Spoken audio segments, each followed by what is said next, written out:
Did you dislike your mother growing up? Or did you dislike how your father treated her? Or even did you dislike how she behaved and you thought, I am never doing that? I coach successful professional women to become more confident so that they feel good, and as a result, they become immensely more successful.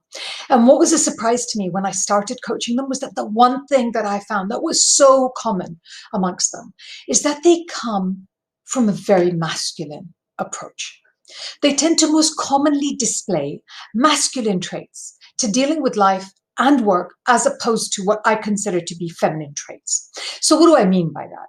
I mean that each of the genders have very distinct biases in their behavior, which is based on your biology. And it's not just where you come from, but it's how your body works at its best. It's where there's a biofeedback loop that constantly nourishes you when you come from the place that instinctively you come from because of a particular gender. So what do I mean by this? I mean that when you come from your core traits, you're very energized because it is good for your body and you thrive through this behavior. But when you come from a behavior that isn't naturally yours, for example, masculine behavior, when you as a woman come from masculine behavior, it's actually very expensive for your body. You pay a physical price for it, from exhaustion through to bloating to being unable to sleep and rest well. So let me talk to you about what I see the differences are between masculine and feminine approaches. A masculine approach is very much where men come from doing. They like to be doing things. They like to be very cerebral. They're always thinking. And they like to be giving and providing, because that is something that really makes a man comfortable and feel manly and feel good about himself. And for women, it's almost exactly the opposite. We like to be in a place where we're being. We like to be feeling, and that by that I mean flowing through life. And we actually also like to be receiving. And when we come from the masculine approach, are not very good at that. So what I've learned from my successful women that I coach is that if you don't like or appreciate or connect with your mother and her behavior, what you inherently do in your subconscious is you end up rejecting feminine behavior because you feel stronger and more powerful in your masculine behaviors. It could just be that you grew up in a place where the masculine was more powerful, or you're in a place where the masculine made more decisions about your life and you thought, I want to do that. If I'm that, then I will actually be stronger, more powerful and better. I'm Indian. I grew up in a place where it was the men that made decisions. And I remember looking at them thinking, I want to be a man. Why am I being a woman? And so there is born the seed of the behavior that the feminine traits don't help you, and that masculine traits actually are what you need in order to succeed. The problem is this: when you use masculine traits as a woman, what's happening in your biology is you start with using the testosterone that you have, but it's a very small amount. So you use it up.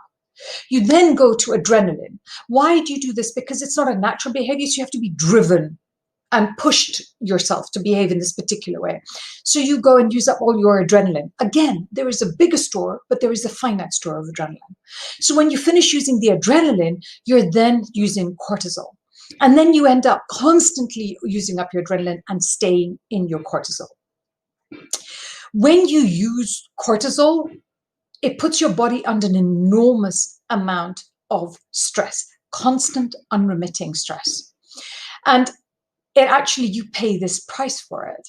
So how do you know that you're coming from your masculine instead of from your feminine? Some of the common traits are this: you're someone who just wants to do everything yourself.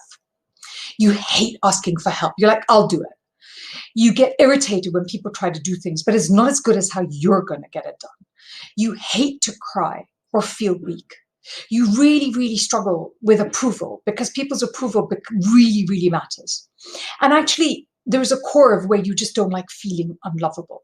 I remember going through a phase where I couldn't watch movies that made me cry because I thought, once I start crying, I don't know when I'm going to stop, because I just didn't manage my emotions. I suppressed them.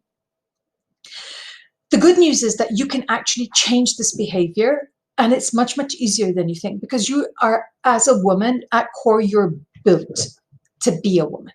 You're built to come from your feminine side. It's something that you're having to consciously, constantly, daily suppress in order to function from a different place.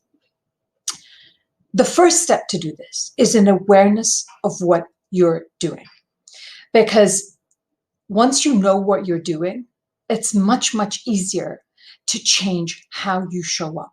So this video was made just for you to be able to look at yourself and see yourself and think, is this something that I am doing?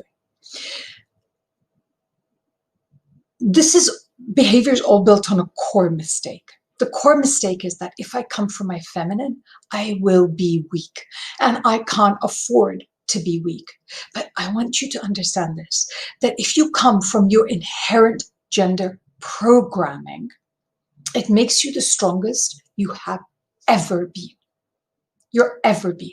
So if you are primarily testosterone driven, then you come from the behaviors of testosterone, which is do, think, give. If you're primarily estrogen driven, you should be coming from the behaviors that are estrogen driven, which is be, feel, receive. I'm happy to help you with this. It is absolutely something that I love to do because you watch women step into this space and become effortlessly stronger. Just book a call with me in the link provided.